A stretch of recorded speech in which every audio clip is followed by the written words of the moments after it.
Buenos días a todos, a todas. Bienvenidos al espacio Bertelsmann.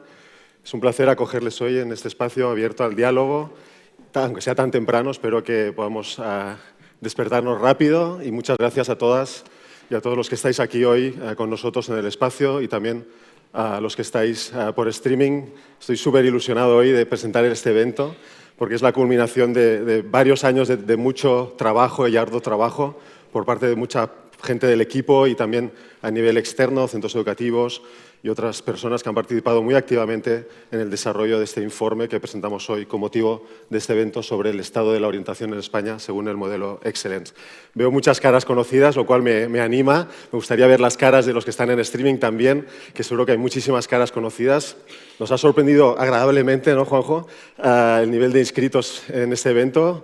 La sala hoy está llena, pero también hemos tenido casi más de 500 inscritos al evento, lo cual nos ha resultado muy agradable y creo que también demuestra ampliamente que la orientación está en la agenda o empieza a estar en la agenda de verdad y que hay un interés muy palpable por parte del entorno educativo, social y también económico, que también lo veremos hoy, la parte de la relación con el entorno empresarial y económico es vital para el desarrollo de la orientación en nuestro país.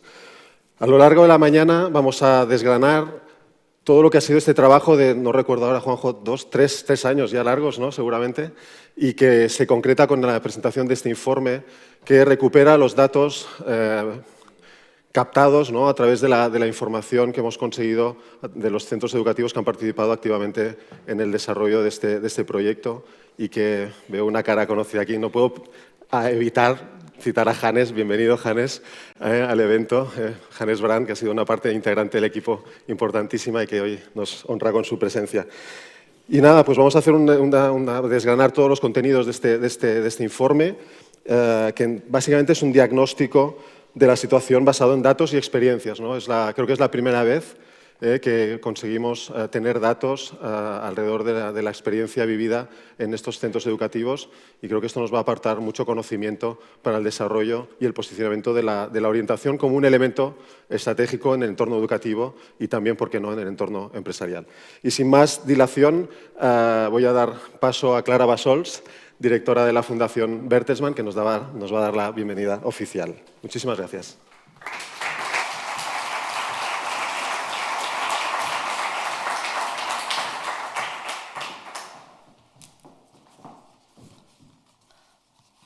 Buenos días a todos y bienvenidos a este evento otra vez, tanto a los que estáis aquí con nosotros en el espacio Bertelsmann como los que nos seguís a través de las pantallas. Y hoy, como ya ha dicho Marc, es un día muy especial para nosotros. Llevamos casi 10 años trabajando a favor de una orientación profesional de calidad y por primera vez podemos presentar un estudio sobre el estado de la orientación en España basado en datos y en experiencias de los centros que han incorporado Excellence en su programa de orientación. Excellence, como sabéis, es un marco de calidad desarrollado por la Fundación Bertelsmann en el año 2018, basado en estándares internacionales y que tiene 10 claves o ámbitos que los centros deberían abordar o acometer para poder facilitarles una orientación profesional de calidad a los alumnos. Además, les ayuda a identificar los agentes externos que también deben participar en la orientación, las empresas, el entorno de la administración local, las familias, etc. Excellence se ha inspirado en una experiencia muy exitosa que tuvo lugar en Inglaterra. Partiendo de los Gatsby Benchmarks, consiguió poner la orientación profesional en el centro de la agenda educativa, económica y política. Y este proceso culminó en el año 2018, en el que se establecieron políticas públicas específicas para la orientación profesional. Y eso ha tenido un gran impacto para el entorno educativo, empresarial y, sobre todo, para los jóvenes. Porque de lo que no hay ninguna duda es que una buena orientación profesional es un factor determinante para el futuro éxito profesional de los jóvenes y además es esencial para conseguir la sociedad más justa y más eficaz que todos queremos. En España tenemos todavía algunos retos importantes en la orientación profesional. Si queremos que sea una orientación profesional temprana, completa, de calidad, que atienda a las necesidades diversas del alumnado, que consiga despertar intereses y vocaciones y que además facilite suficiente información y también experiencias profesionales ya durante la etapa escolar para que los jóvenes realmente puedan elegir su trayectoria profesional con criterio y de esta manera estén mejor preparados para el mundo tan complejo que les está esperando. En este sentido, hasta ahora, los faros de referencia que teníamos para realizar nuestro trabajo eran básicamente estudios internacionales, sobre todo los de la OCDE. Y en base a los mismos pues, hemos estado identificando áreas de mejora y mirando de animar estrategias colaborativas. Por ejemplo, la OCDE recomienda que haya un orientador por cada 250 estudiantes del colegio. Esto no se da en nuestro país, pero a través de Excellence se ha impulsado una segunda figura orientadora en el centro, el coordinador o coordinadora de estrategias académico-profesionales, que viene a reforzar la orientación en el centro. Por otra parte, a través de Excellence lo que queremos es de alguna manera crear un cambio estratégico, conseguir una involucración y un compromiso real de la dirección de los centros y que la orientación se convierta en un eje transversal para todos los docentes, todas las asignaturas del centro.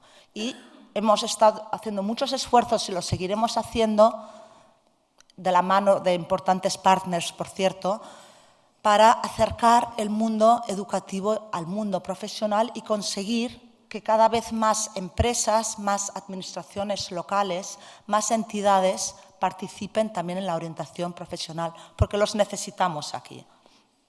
Pues bien, ahora, por primera vez, tenemos un estudio que nos da un diagnóstico de cómo está funcionando la orientación profesional en España, cuáles son los ámbitos que están más desarrollados, cuáles tienen más margen de mejora, cuál es ahora mismo la participación de las empresas, cuál es la participación de las familias. Todo esto lo veremos en este informe que nos parece un hito muy importante para la orientación profesional en España. Y quería aprovechar para agradecer a Asunción Manzanares, subdirectora general de Orientación y Aprendizaje a lo largo de la vida del Ministerio de Educación y Formación Profesional, por acompañarnos y por el apoyo del Ministerio. Muchísimas gracias, subdirectora.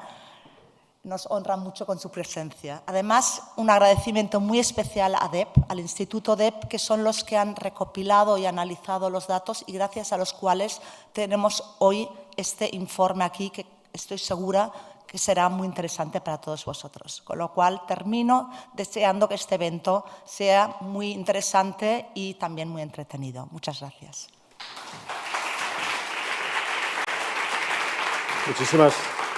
Muchísimas gracias, Clara. Fantástico. Además, on time. Seguimos con el orden en el crono. Y ahora, sin más dilación, quisiera dar la palabra a Asunción Manzanares Moya, subdirectora general de Orientación y Aprendizaje a lo largo de la vida de la Secretaría General de Formación Profesional en el Ministerio de Educación y Formación Profesional. ¡Guau!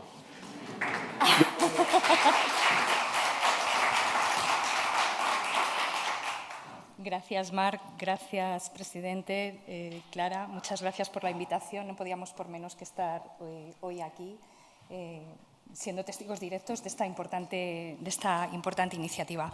Buenos días a todos quienes estáis en la sala y quienes os estáis siguiendo la sesión vía streaming.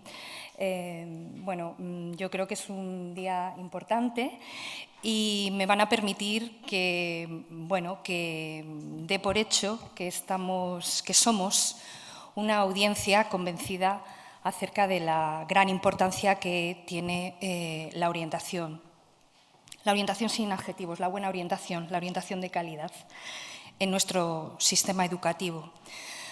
Voy a dar también por hecho que quienes estamos en esta sesión nos estamos aproximando a la presentación de este informe posiblemente desde nuestra experiencia profesional como tutores, tutoras, orientadores, orientadoras de centro, incluso como directores de centro que entienden que apoyar la orientación es dotar de personalidad al proyecto educativo de centro y que eso añade valor.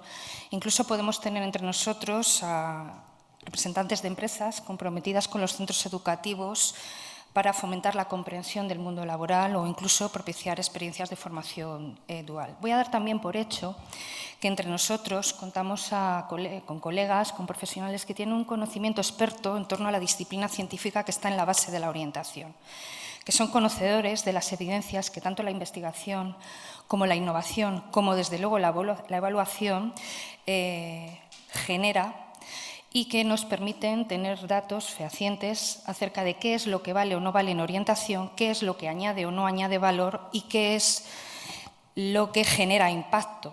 Porque si va a dar igual hacer orientación que no hacerla, pues tendríamos un serio problema. También voy a dar por hecho que incluso entre nosotros hay colegas que conocen cuáles son las claves en nuestro país que configuran el modelo y estructuras de orientación, es decir, los sistemas institucionales de orientación que articulan y que proveen de recursos las administraciones educativas competentes.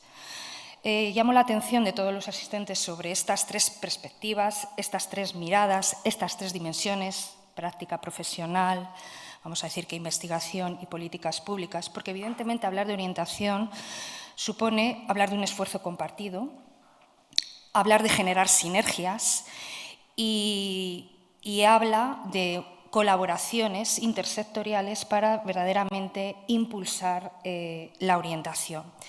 Una jornada como esta, a mi entender, nos permite abordar elementos precisamente de distinta índole que precisamente, si no en los datos, en la conversación que tendríamos que tener a propósito de los datos, seguro que emergen con gran naturalidad. Difícilmente podemos hablar de la orientación como estrategia de futuro si estas tres perspectivas no las integramos y no las alineamos o ponemos en relación, bueno, por un lado, con el desarrollo en la población joven y adulta de aquellas habilidades que les permiten aprender y hacerlo con foco a lo largo de toda su vida personal y profesional. Y por otro, si no las ponemos en relación con las condiciones y factores claves que en el funcionamiento ordinario de los centros educativos facilitan una orientación de calidad, tanto en las enseñanzas obligatorias como posobligatorias. Las tendencias que llamamos de futuro, pero que están aquí, inteligencia artificial, transición ecológica, agricultura de precisión, telemedicina, a modo de ejemplo, provocan en numerosos ámbitos de nuestra vida importantes cambios, pero también oportunidades que para aprovecharlas y evitar que se generen nuevas brechas o cuellos de botella, necesitamos una revolución en las competencias, tanto personales como profesionales. La adquisición y desarrollo de competencias en la formación inicial y la actualización de las competencias para evitar su obsolescencia e incluso la acreditación de las competencias en aquella población adulta que tiene la cualificación pero no tiene un título oficial que así lo avale, se ha convertido en una prioridad de primer orden. Creo que como profesionales del ámbito somos claramente conscientes de ello. Y esto ha redefinido la relación de la formación inicial con la formación continua. Traigo esto a colación porque esto implica que todas las personas han de tener acceso a oportunidades formativas de calidad, han de tener posibilidad de formarse a lo largo de la vida, precisamente para actualizar sus competencias. Sin embargo, para que esta posibilidad de formarse sea real para todas las personas, es decir, para que las conozcan, las identifiquen, puedan dotarlas de sentido y, por tanto, sean capaces de elegirlas y de aprovecharlas, es imprescindible la orientación. Con Clara en algún otro foro hemos hablado de que no se elige lo que no se conoce, pero estamos hablando de un paso más allá, de meramente informar. Estamos hablando de articular procesos de acompañamiento a lo largo de la persona por su paso en el sistema educativo y fuera de él, que le permitan ir tomando este tipo de decisiones de configuración de trayectorias formativas acordes a sus intereses y también ajustadas a las tendencias ocupacionales del mercado de trabajo. De ahí que seguir reforzando, como desde el Ministerio de Educación y Formación Profesional lo estamos haciendo, el sistema de orientación, es un elemento clave, desde luego, para atender las necesidades del alumnado de forma temprana, apoyar las transiciones, minimizar el riesgo de abandono temprano, acercar sus selecciones formativas, como decía, a las tendencias ocupacionales y desarrollar las competencias que les permitan gestionar de manera autónoma su propia trayectoria formativa y profesional. Desde luego que también es estratégico para dar respuesta a las necesidades de cualificación del tejido productivo y de los perfiles profesionales demandados por la empresa, en este momento por sectores emergentes de manera muy clara, y para que socialmente no perdamos ningún talento. No estamos en condiciones de perder ningún talento. Este es el trasfondo en este momento de nuestra normativa vigente, de manera muy clara, de la Ley de Ordenación e Integración de la Formación Profesional, que, como todos seguramente saben, mandata la elaboración de una estrategia general de orientación profesional, en donde tendremos que concretar no solo los principios rectores, instrumentos y recursos, sino cuál es el marco de calidad de la orientación. Y en la definición de ese marco de calidad de la orientación se verán afectadas indiscutiblemente la práctica de los profesores y orientadores, beneficiará a los alumnos y a las familias, evidentemente afectará a la relación o colaboración que los centros educativos tienen con las empresas y, en conjunto, a toda la trazabilidad del proceso de intervención orientadora que cualquiera de nuestros alumnos, desde que entra en las enseñanzas obligatorias hasta que luego transita por otras estructuras o servicios de orientación periféricos al sistema educativo, tiene el derecho de recibir esa atención lo más personalizada posible. De ahí el interés del Ministerio por el informe que hoy se presenta. Sin ánimo de hacer un spoiler de intervenciones posteriores, sí que me van a permitir, aún a riesgo, creo que no, de pasarme del tiempo, creo que no, de poner en valor algunas cuestiones transversales al informe que desde el Ministerio nos parecen que definen un círculo virtuoso en torno al tema que nos ocupa. Sin perder de vista el origen y el alcance del informe, creo que esto hay que dejarlo claro, ¿no?, como antecedente y primera puesta en escena de una foto, no por ello menos importante, llamo la atención sobre el hecho de que el informe traduce el trabajo que han realizado docentes y profesionales de la orientación que se han implicado en un proceso de autoevaluación de la práctica orientadora y que han estado dispuestos a identificar áreas de mejora en su centro, vinculados a los procesos de orientación que desarrollan. Como Ministerio, yo quiero constatar y poner en valor que los colegas, los compañeros docentes han hecho este esfuerzo. Y también hay un esfuerzo detrás de equipos directivos, de equipos que lideran y que han puesto en el ejercicio de su autonomía, evidentemente han abierto espacio y tiempo para la reflexión compartida y que han estado dispuestos a sostener este esfuerzo a lo largo de 3-4 años, en el marco de una evaluación longitudinal que evidentemente tiene que tener un rigor técnico, pero que supongo que arrastra otros elementos, ¿no? Estamos también hablando de un sistema de indicadores acordes con un modelo de calidad de la orientación que tiene una serie de elementos que con detalle seguro que nos van a contar, pero que toman como unidad de cambio fundamental el centro educativo. Esto es fundamental. Las cosas en educación cambian si no solo, pero sí de manera muy determinante, hay cambios sostenibles en el funcionamiento ordinario de los centros. Y que la unidad de cambio, es decir, que incardinemos la orientación, como no puede ser de otra manera, en el funcionamiento ordinario de muchos otros procesos que se desarrollan en los centros, pues a mi modo de ver nos está dando una visión ecológica del centro que es precisamente o posiblemente uno de los elementos más valiosos y que potencia la adaptación de un modelo como Excel a nuestro contexto, que tiene otras claves, que tiene otros antecedentes, que tiene otras inercias. Bien. Sí que es cierto que la aplicación de la herramienta, precisamente ese autodiagnóstico, es como un primer paso para la implantación de este modelo de intervención. Aquí yo solamente dejo una pregunta en el aire como administración y es que habría que indagar acerca de hasta qué punto la adopción de este modelo concreto de intervención orientadora y de la evaluación que lleva asociada, pues en nuestro país permite armonizar dos intereses, o dos necesidades. Por un lado, la necesidad y obligación de la Administración de fomentar la calidad de los centros educativos y hacer que, entre otras dimensiones o factores de calidad, la orientación sea uno y no menor. Y la necesidad e interés y compromiso de los propios centros educativos por mejorar todos los procesos y este también en particular.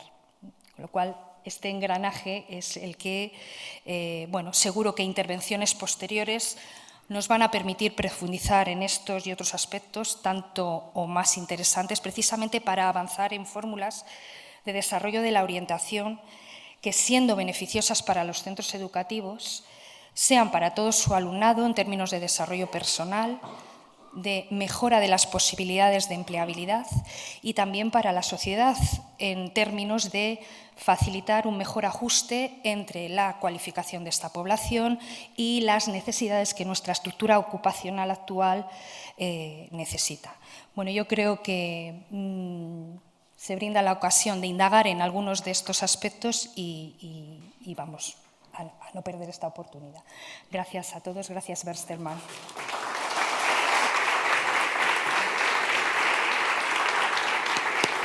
Muchísimas gracias, Asunción. Muchísimas gracias por esta aproximación al posicionamiento de la Administración, un actor clave, por supuesto, al desarrollo de la orientación como herramienta estratégica de futuro en el entorno educativo. Mil gracias. Y ahora pasamos a empezar a desgranar el contenido del informe de la mano de Juan José Juárez, que es el responsable del proyecto de orientación en la Fundación Bertelsmann y que nos va a hacer un planteamiento sobre los retos de futuro de la orientación, teniendo en cuenta las principales conclusiones del estudio Excellence. Bienvenido. Gracias. Muchas gracias. He de confesaros que es un momento soñado este que tenemos hoy, ¿no? Bien, si tuviéramos que describir con una imagen cómo encontramos el entorno de la orientación hace 10 años, cuando empezamos, esta nos podría servir, ¿no? Veíamos un entorno fragmentado, un entorno en el que no había una clara jerarquía, no estaba muy claro cuáles eran las piezas más relevantes con las que tenías que focalizarte, quién eran los actores clave, cómo se relacionaban entre ellos.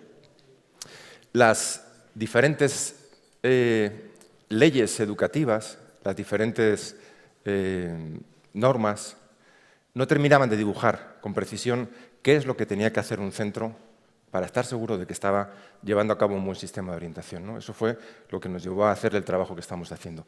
Y si cogiéramos el ejemplo de una de estas piezas, ¿no? esta pieza de hielo, podría verse así, ¿no? Y os voy a utilizar un símil para que lo podamos entender, la metáfora que quiero poneros, ¿no? Es decir, si tú te fijas en una parte de una pieza y ves solo una parte, no estás viendo la realidad, ¿no? Esto pasó en una noche de invierno hace bastantes años.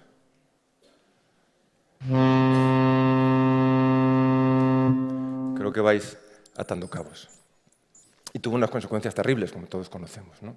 De alguna forma, el minusvalorar el riesgo de algo porque solo te has quedado en la superficie de ese riesgo. Solo has visto la capa que está por encima del nivel del agua, ¿no? Pero si miramos a un iceberg y la orientación, por su estructura y por su realidad se parece mucho a un iceberg, lo que tenemos es que la mayor parte, el 90%, está por debajo del nivel del agua. La mayor parte no la vemos, pero impacta. El Titanic se chocó contra todo, no contra el 10%. Bien, ¿qué no estamos viendo? ¿Qué partes están por debajo del agua, nos están impactando y no las estamos viendo o no las estamos viendo con precisión. Vamos a verlas.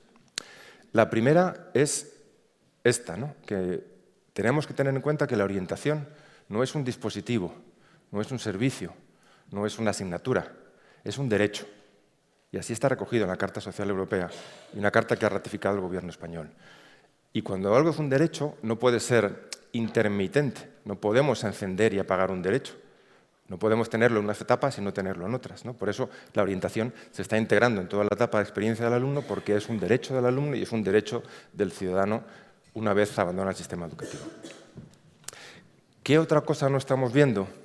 Si os fijáis en la pantalla, el dato de la izquierda lo tenemos muy parametrizado.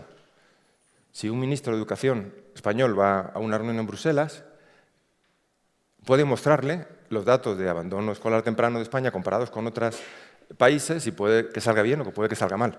Esto se mide a nivel incluso de comunidades autónomas.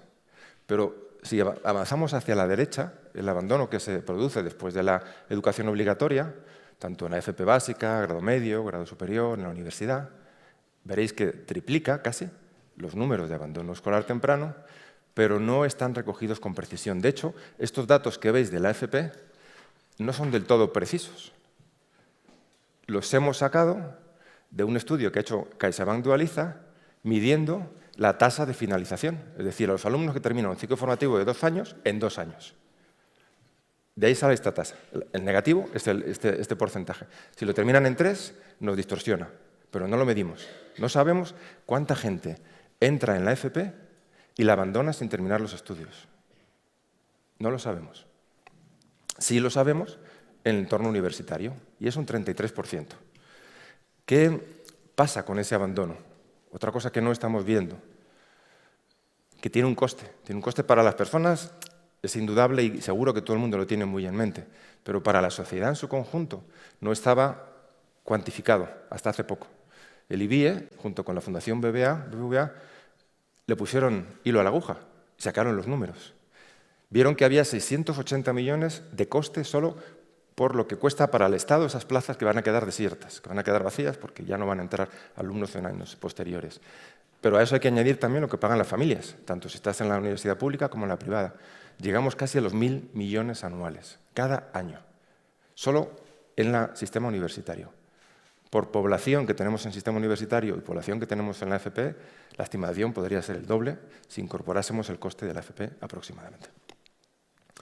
Bien, ¿qué otra cosa no terminamos de ver? Y ver no significa que no lo hayamos oído, sino que no hacemos pedagogía con ello, que no lo traducimos, que no lo llevamos al aula.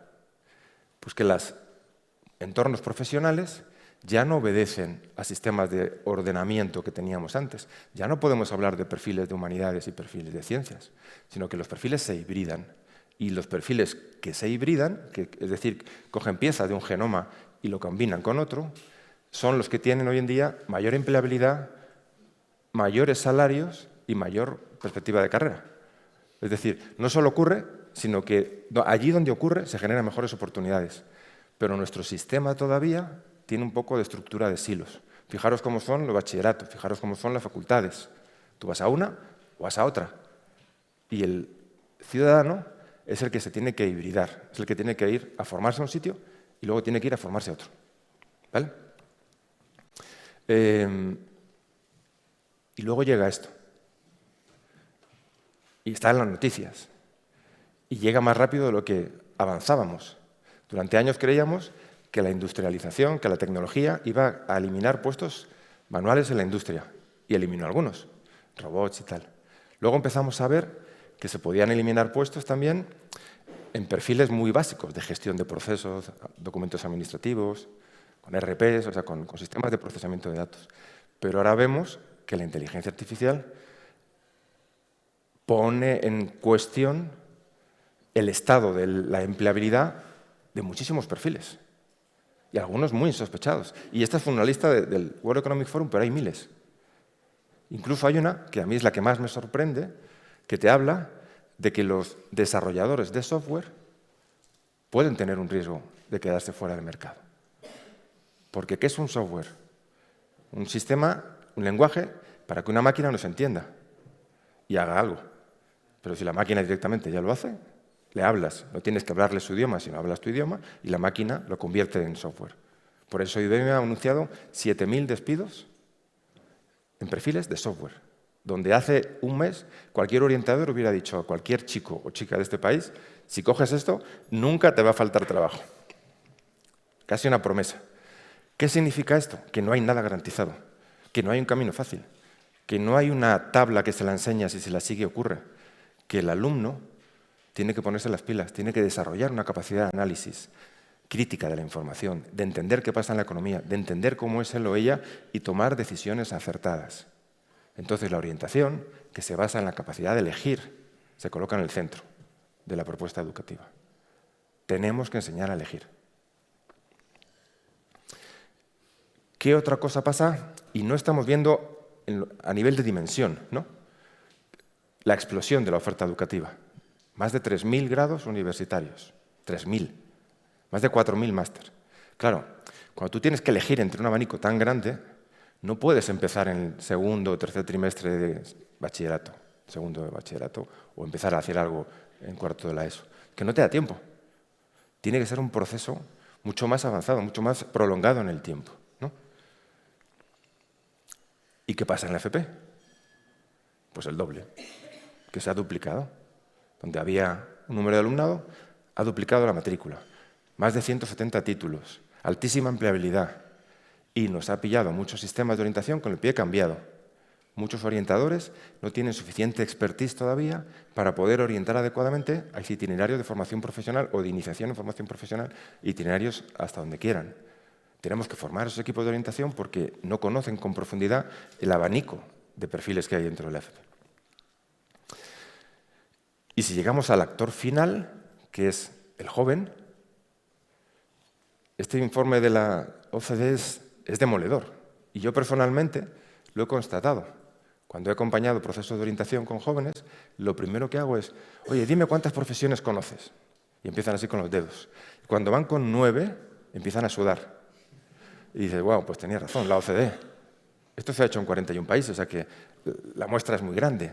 De media, nuestros adolescentes conocen 10 profesiones. 10, de todo lo que hay. ¿Cómo van a conocer 10 profesiones y enfrentarse a 3.000 títulos? No way, ¿no? Imaginaros una escena. Vais al mejor restaurante de Nueva York. Tarjeta de crédito sin límite. Os ponen la carta. 800 platos. Y conocéis 10. Solo entendéis 10, porque los otros son en lenguajes que no sabéis qué pone ahí. Qué frustración, ¿no? Tienes la oportunidad de tu vida de comer lo más delicioso del mundo, pero solo entiendes 8, 9, 10 platos. El resto te lo pierdes. Eso es lo que está pasando. Y por último, lo que intuíamos. Todo el mundo pensaba que una orientación buena será buena para la persona. Es decir, algo bueno hará. Y nos lo concretan.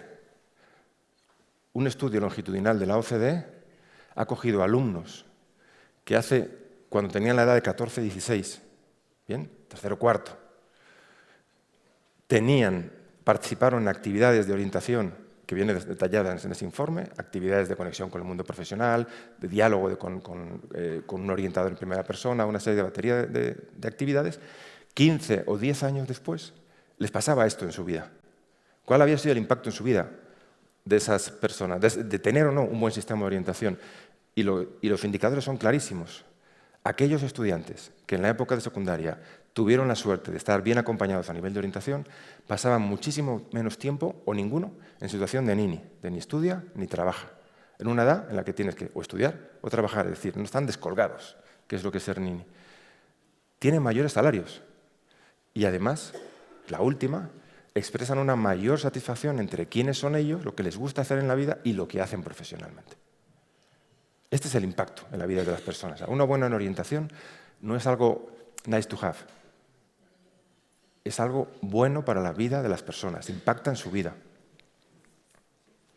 Entonces, esta es la pregunta que nos hacemos todos, ¿no? ¿Cómo sería un buen sistema de orientación académico-profesional, ¿no? Os lo han cantado y yo lo voy a contar solo para un punto de partida, no me voy a detener aquí, pero quiero contarlo también por el hecho de generosidad que se produjo en esta relación. Nosotros, Hannes y yo, descubrimos que había un sistema que estaba llamando la atención, que estaba cambiando las cosas, ¿no? Fuimos a verles, hablamos con ellos y ellos generosamente nos dieron acceso a todo, a la lógica, a las herramientas, a los datos, a los contactos. Y básicamente porque ellos a su vez habían ido a buscar a otros países para aprender de ellos. Es decir, estamos en un proceso de aprendizaje paneuropeo para abordar un reto de la orientación que nos supera a cualquier país, porque esto que dibujamos en España más o menos pasa en todos los sitios. Está fraccionado. ¿Bien? Bueno, esa es la historia que ocurrió, ¿no? Y con eso nosotros hicimos el modelo Excellent, tuvimos casi 2 años de laboratorio, de contraste con expertos, de adaptación de indicadores y dimos con un formato testado para que pudiera funcionar en España. Este modelo básicamente tiene 3 ventajas, de alguna manera, ¿no? En primer lugar, que sería como una ISO o una FQM, pero se basa en la autoevaluación, es decir, es el centro, el dueño del proceso y el dueño de los datos. Recibe inmediatamente que termina la autoevaluación un informe personalizado de cómo está el estado de la orientación de su centro frente al estándar. Y en base a eso empezamos a tomar decisiones, empezamos a programar. Segundo, que por primera vez nos podemos dirigir a equipos directivos. Yo durante años he ido a institutos y digo, oye, queremos hablar de orientación con vosotros. Y dice, espera, que llamo al departamento de orientación. Yo preguntaba por el equipo directivo, pero ellos me delegaban inmediatamente. O sea, lo sesgaban solo como responsabilidad de un departamento y no es así, no puede ser así. Y lo mejor es que no nos lo hemos inventado nosotros, es un esfuerzo colectivo. Entonces, ya por resumir, ¿sabéis cómo está la estructura? ¿Habéis visto esas imágenes? Son 10 claves, 5 bloques, agrupados por colores. La parte azul es la parte más de organización, de sistema, de comunicación, de estructura. La parte verde es todo lo que tiene que ver con la atención a la diversidad, la individualización, la atención a la familia. Una parte muy identitaria de los sistemas de orientación y es una de las que mejor salen en los desempeños que hacemos en cada uno de los centros. La parte 6 es maravillosa. Es la vinculación de la asignatura con el mundo profesional. Es la manera de contextualizar lo que estamos enseñando en aula. Y toda esta parte roja, de la 7 a la 9, habla de la conexión, mide cómo el centro se conecta con el entorno profesional. Y el entorno profesional son los exalumnos, cómo cuidamos los datos para luego invitarles. El entorno profesional son voluntarios que vienen a dar charlas o son empresas que nos dan oportunidades para visitas, para estancias. Y la última, la 10, es la preparación para los itinerarios postobligatorios. Esta es la que todos los sistemas, todos los centros que hemos evaluado salen mejor. Es decir, que la 10 y la verde es la identitaria, lo que han hecho siempre, lo que saben hacer. Lo demás es lo que ahora mismo están aprendiendo a hacer mejor con nosotros, ¿no? Y se basa en esto que os decía, ¿no? 1, recibir un informe personalizado. 2, vincular cada una de las áreas del informe que no son claves, sino que llegamos a nivel de indicadores, que son muy precisos, con recursos que hemos mapeado por toda España, que pueden ser utilizados para mejorar el desempeño de ese indicador, para que el centro mejore, si lo decide, en ese área. Y esto sería una foto actual, más o menos, ¿no? Es decir, nosotros hemos desarrollado una herramienta que no hemos hecho marketing con ella. La hemos ido probando, hemos hecho pedagogía, hemos hecho formaciones. Tenemos un proyecto muy, muy fuerte en la Comunidad de Madrid, por el apoyo de la Consejería de Educación. Tenemos un proyecto muy fuerte en Cataluña. Y de estos 408 centros, 300 más o menos son de Madrid y de Cataluña, donde estamos formando en cadena ya a coordinadores de estrategia académico-profesionales. Aquí hay muchos centros que han participado en ese programa. Pero hay centros de casi toda España que de manera autónoma se han apuntado, que nos han visto en alguna charla, en algún congreso, y han dicho, mira, yo quiero usar más esto, ¿no? En la medida en que tengamos más, la foto del estado de la orientación será más precisa. Ahora la muestra es así, de hecho la muestra del informe es menor, porque está hecha de los datos de hace 1 año y medio, es decir, que no parte de 408, sino de 225. Y dicho esto, por primera vez tenemos datos, lo decía antes Clara. Nos ha costado mucho, pero no había una fuente clara que nos hiciera un diagnóstico de cómo está, ¿no? Y la primera foto, que luego Silvia os va a entrar a profundizar con absoluta precisión, viene a ser esta que os dibujaba antes cuando os iba narrando, ¿no? Hay una disparidad importante en el desempeño de los centros, evaluados por ellos mismos, en cada una de las claves. La 10 es la que todos, digamos, necesitan menos intervención, menos apoyo, porque está muy, fíjate, sería un 7,6 de nota, por decirlo así. Pero esta parte roja, realmente aquí es donde tenemos que concentrar los esfuerzos. Y en esta parte morada también, ¿no? Y evidentemente contribuir a mejorar la parte identitaria que todavía tiene opción de mejora. Bien, dicho esto, yo me quedo aquí. Bienvenidos a la presentación del informe Excellence 2022. Silvia.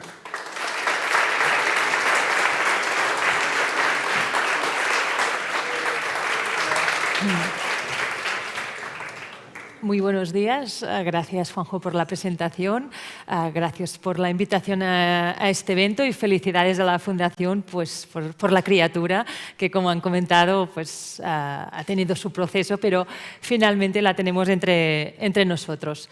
Durante los próximos 15 minutos aproximadamente voy a intentar sintetizar algunos elementos del informe Excellence que a partir de hoy tendréis disponibles. Hemos agrupado la presentación en 4 grandes apartados y, si me permitís, para ser ordenados, empezaremos por el punto de partida. Lo avanzaba Juanjo, los datos del informe se basan en la herramienta digital Excellence. Se trata de un cuestionario online estructurada que contempla alrededor de 50 indicadores asociados a cada una de las 10 claves de orientación de este modelo de orientación, en que el centro responde sobre su situación real sobre el sistema de orientación. Al realizar la autoevaluación, los centros obtienen un diagnóstico del estado de su sistema, un informe personalizado que comentaba antes Juanjo, que también puede comparar con otras áreas geográficas o con centros similares a los suyos, y también aporta recomendaciones y recursos para poner en marcha acciones de mejoras. Y este es un punto muy importante de este proyecto, porque aquí es donde tiene sentido que los centros hagan autodiagnósticos de su situación más de una vez en el tiempo, porque es una herramienta pensada para la mejora continua y, por tanto, evaluamos para aprender. Y cómo aprendemos haciendo esta reflexión, este esfuerzo de diagnóstico a partir de en este caso, este cuestionario estructurado. ¿Qué incorpora el informe, este primer informe Excellence? El informe incorpora datos agregados y anonimizados, esto es muy importante, de las autoevaluaciones realizadas entre 2019 y agosto del 2022. Por lo tanto, estamos hablando de 3 cursos académicos. Para desarrollar el análisis, el que encontraréis en el informe, hemos realizado una segmentación en 2 grupos.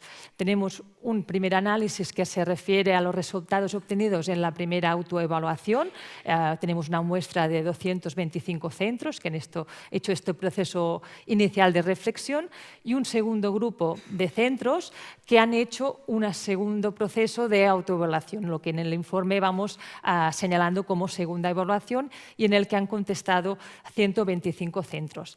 En este proceso, algunos centros incluso han hecho una tercera autoevaluación, pero a efectos de este informe no los hemos analizado. Nos hemos centrado en los centros que han hecho un primer autodiagnóstico y una segunda evaluación un año después. Como veréis, el informe incorpora análisis descriptivos de los indicadores y dimensiones clave, y se han aplicado contrastes estadísticos entre estos 2 grupos, porque en este caso hay un valor añadido para medir el progreso en el desempeño por parte de los centros que han participado en esta autoevaluación. El informe se estructura en torno a las 10 claves. Cada clave tiene un capítulo, y este capítulo incorpora una tabla con las puntuaciones obtenidas por el conjunto de los centros, tanto en el autodiagnóstico inicial como en la segunda evaluación, y la variación que se ha detectado entre una y otra.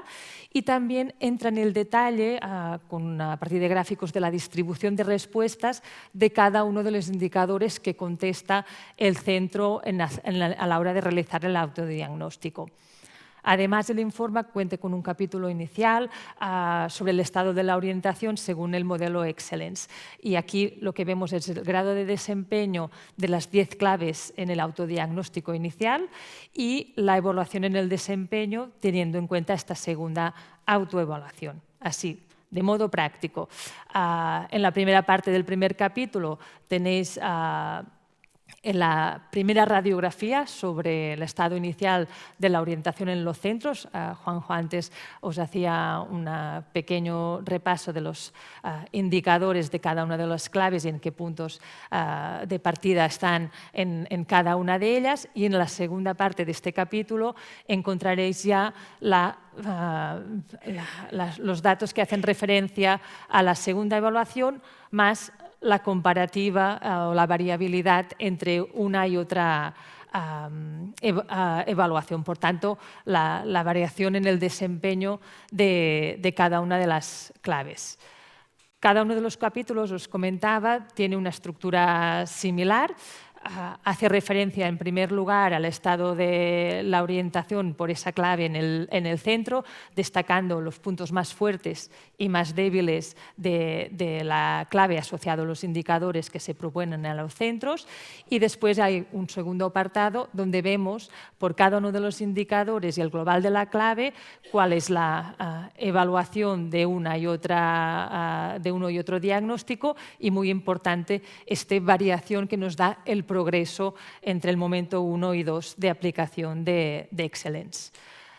Y por último, como os decía, podéis encontrar el detalle de cada uno de los indicadores por parte de la respuesta de los centros y también algunas referencias, estudios externos que contextualizan los datos que podemos recoger a través de Excellence. Ahora sí, voy a referenciar algunos datos destacados del informe. En primer lugar, lo que hemos visto haciendo este análisis, esta división en estos dos grupos que han aplicado Excellence en dos momentos distintos, es que la herramienta, la aplicación de este autodiagnóstico, contribuye a mejorar la calidad de los distintos ámbitos de la orientación en los centros educativos. Como vemos, todas las claves registran una mejora en su desempeño, que es estos cuadros que tenéis al lado del gráfico con el porcentaje de mejora. Generalmente, los indicadores con mayor aumento son los que en la evaluación inicial presentaban un menor grado de desempeño. Por ejemplo, en la clave 1 y 2 vemos que la mejora en el desempeño está alrededor de 20 puntos. En cambio, los centros, cuando hicieron su primera autoevaluación, estaban situados en torno al 33 y al 44% de desempeño. En cambio, vamos al otro extremo, la clave 10 tiene una menor variación, una mejora en el desempeño entre la aplicación de la primera evaluación y la segunda, pero también lo comentaba Juanjo, es una clave de la cual los centros tienen ya un punto de partida notable, alrededor del 70%. ¿Qué más destacar de los datos globales de las claves? Los tres aspectos de la orientación que han registrado una mayor mejora están relacionados con la evaluación y la coordinación, esta clave 1 y 2, y también con la vinculación con el contenido curricular, que sería la clave 6. Por otro lado, la orientación personal, la preparación para las transiciones y la relación con el mercado laboral son los aspectos que han registrado un menor grado de mejora entre una y otra evaluación. Por tanto, son aspectos o claves en las que hay que incidir. Y ahora quería daros algunos mensajes por cada una de las claves. Empezaríamos por la primera, la clave de la orientación bajo marco de calidad. Aquí destacar, si bien 1 de cada 10 orientadores de secundaria afirmaba que la escasa colaboración del equipo directivo era uno de los principales problemas para cubrir las necesidades de orientación del alumnado, vemos que los centros que han aplicado la herramienta hacen un salto importante en este sentido. En el diagnóstico inicial, en torno al 49% de los centros indicaba que disponía de mucho apoyo por parte de la dirección del centro, y en la segunda autoevaluación el porcentaje pasa a ser del 72,6%. En relación a la clave 2, la coordinación estratégica y operativa, Aquí quería destacaros un dato. Más o menos la mitad de los profesionales de la orientación en secundaria señalaban o afirmaban que la falta de tiempo era uno de los principales problemas para cubrir las necesidades de orientación del alumnado. Vemos, tras un año de implementación del modelo Excellence, que los centros educativos crean equipos responsables de la coordinación de la orientación. En el diagnóstico inicial, el 12,5% de los centros decía que no existía un equipo responsable de orientación en el centro. En la segunda autoevaluación estamos hablando de un 3%. Y además, estos equipos son más variados y con más apoyo estratégico por parte de la dirección. Vemos, por ejemplo, que en el diagnóstico inicial, en torno al 40% de los centros tenían un miembro de la dirección dentro del equipo. En el segundo diagnóstico está en torno al 70%. En relación a la clave 3 y 4, aquí destacar dos elementos. Por un lado, aún tenemos un largo recorrido para mejorar la realización por parte del alumnado de pruebas estandarizadas a su edad.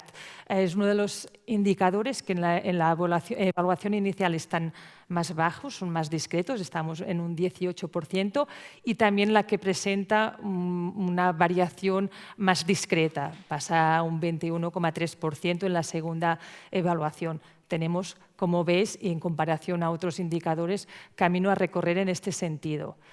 Por otro lado, en relación a la orientación personal, 4 de cada 10 tutores de secundaria afirmaba que no disponía de tiempo específico para abordar cuestiones propias de la tutoría en su grupo de alumnos. Y aquí vemos que en todas las etapas, pero especialmente en primero y segundo de ESO, aún hay mucho margen para mejorar el tiempo de tutoría en relación a los temas de orientación profesional. Estamos alrededor del 75% de centros que indican que dedican menos de un 16% del tiempo de la tutoría a este ámbito. En relación a la clave de las familias como agente activa del sistema. Todos sabemos de la importancia de las familias en los procesos de decisión por parte del alumnado, y sí que en el informe se pone de manifiesto que se está informando sobre modalidades y características de los diferentes itinerarios educativos, pero se informa muy poco sobre tendencias y características del mundo laboral. Para poner un par de ejemplos, menos del 20% señala hacer algún tipo de actividad sobre decisiones e itinerarios educativos del alumnado para hacer frente a los estereotipos existentes, o, por ejemplo, alrededor de un 30%, señala que hace alguna actividad, alguna charla sobre tendencias y requisitos del mercado de trabajo.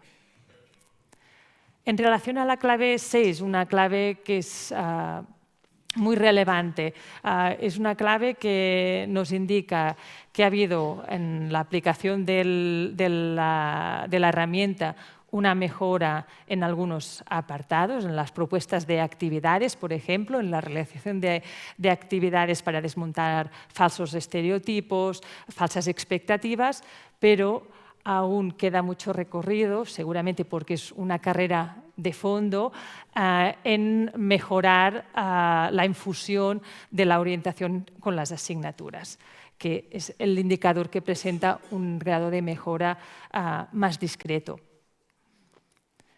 En relación a los antiguos alumnos y los profesionales, este es otro campo en el que tenemos una buena noticia, y es que los indicadores con un año de diferencia de aplicación de la herramienta, de este proceso de autorreflexión, mejoran de manera importante. Tenemos 3 indicadores que aumentan hasta 20 puntos, pero de todas maneras tenemos algunos elementos como el uso de casos de éxito de antiguo alumnado, que está aún en torno al 20% y que ha tenido un recorrido de mejora muy discreto.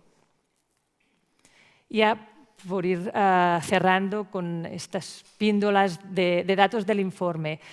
La utilización de la información del mercado laboral es otro elemento en el que hay aún un recorrido largo de mejora. Solo el 16% de los centros señala que el alumnado tiene experiencias prelaborales en un entorno de trabajo. Estamos frente a un 40% que nos señala la OCDE. Y asociado a esta falta de experiencia de la clave 8, añadimos también pues, una falta, ¿no?, de información o comunicación alrededor de las tendencias del mercado laboral.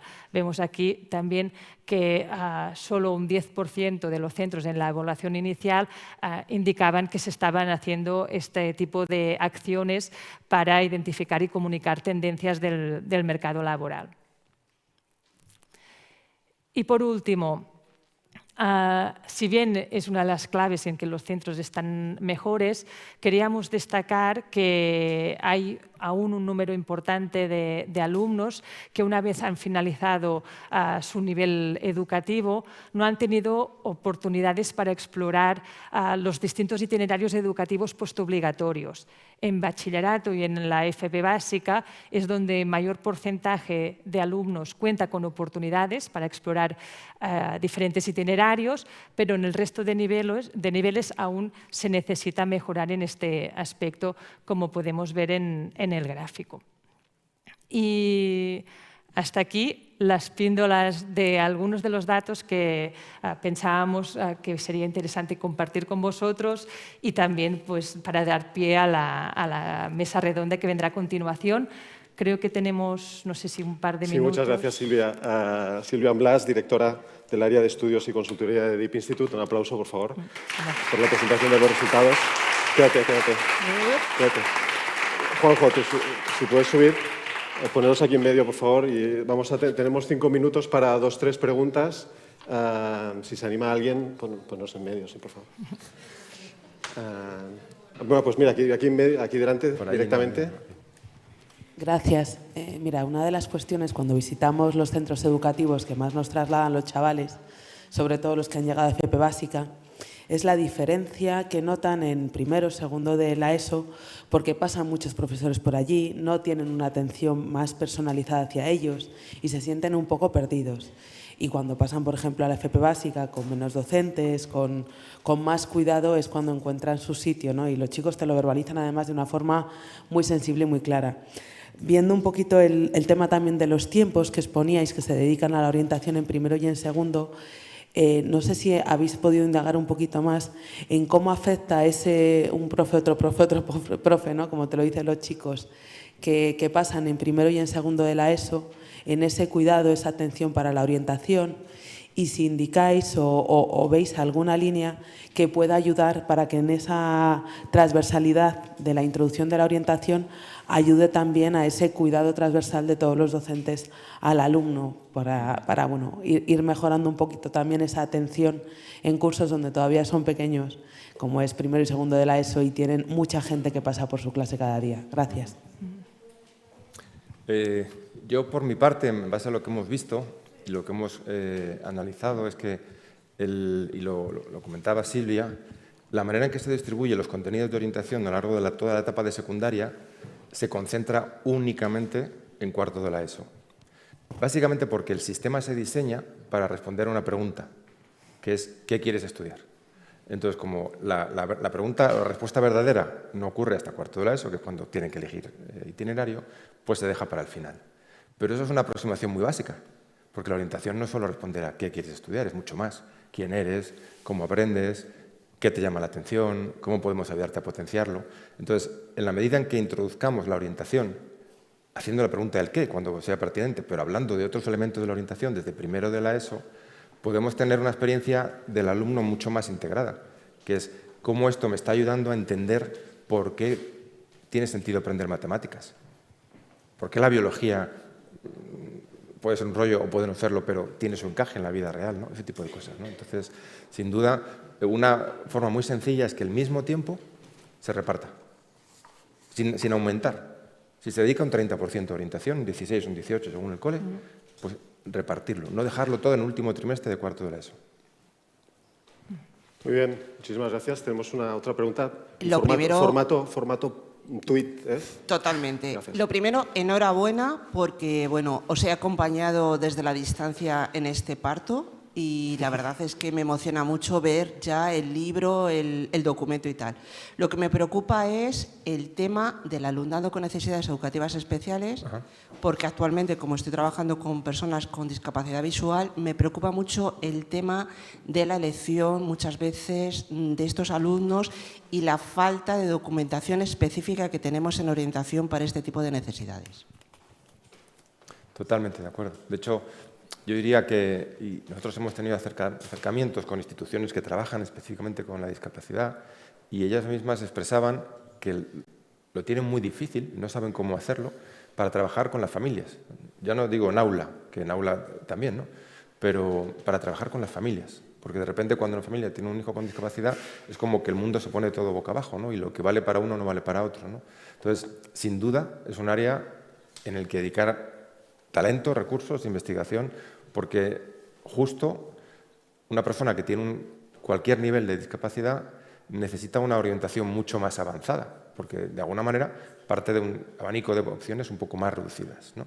Entonces, no puede tener la misma orientación y tiene que ser mucho mejor y especializado. Por lo tanto, nosotros no estamos trabajando específicamente en eso te lo digo tal cual, te lo reconozco, pero sí tiene todo el sentido que se trabaje, ¿no? Es decir, hay que hacer un esfuerzo extra en aquellos que necesitan un acompañamiento mucho más integral. Muy bien, tendríamos tiempo para otra pregunta, pues justo ahí detrás, por favor. Hola, buenos días. La verdad es que ha sido un apoyo, yo sí estoy en el programa Estelen y ha sido un apoyo increíble el que hemos tenido estos 2 años. Trabajo en una escuela de adultos, entonces es verdad que el modelo es más hacia secundaria y el modelo de evaluación que nos proponéis pues a veces no encaja del todo bien.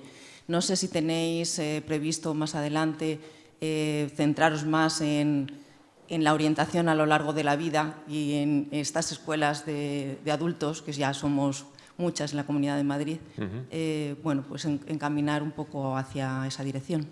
Claro. Mira, nosotros estamos siguiendo los pasos que ocurrieron en Inglaterra, ¿no? El primer esfuerzo fue garantizar un buen sistema, digamos, para los centros medios, en la etapa de secundaria integral, y primaria también, bachillerato, que esos centros tengan un buen sistema y un buen modelo. Los CEPAs que estáis trabajando en el proyecto con la Comunidad de Madrid salís un poco de esa norma y lo sabemos todos que algunos de los indicadores no se aplican del todo, la relación con las familias es muy distinta en un CEPA que en un IES, entonces eso es así, pero todavía no estamos en ese momento. En Inglaterra sí se han sacado versiones del modelo de Good Career Guidance para centros de FP, para escuelas de segunda oportunidad. O sea, hay diferentes versiones donde varían los indicadores. Todavía nosotros no estamos ahí. Puede que lo estemos, pero no estamos todavía. Muy bien, pues muchísimas gracias por las preguntas. Muchísimas gracias a Juanjo, Silvia, por estas magníficas presentaciones que nos han hecho reflexionar y que nos dejan muchas certezas, pero muchas también retos para el futuro de la orientación, y creo que es lo que justamente queríamos con este evento. No sé si voy a hacer un poco disruptivo, pero quería pedir que volvierais a poner la pantalla del QR, porque muchísimas gracias, qué rápidos. Os sugiero que si tenéis el teléfono móvil a mano, tanto aquí como en casa, lo saquéis para poder escanear el QR. Fantástico momento. Tendríamos que tener aquí al fotógrafo para sacar, y podáis sacar el informe que aquí, a los que estéis en la sala, lo tendréis a la salida.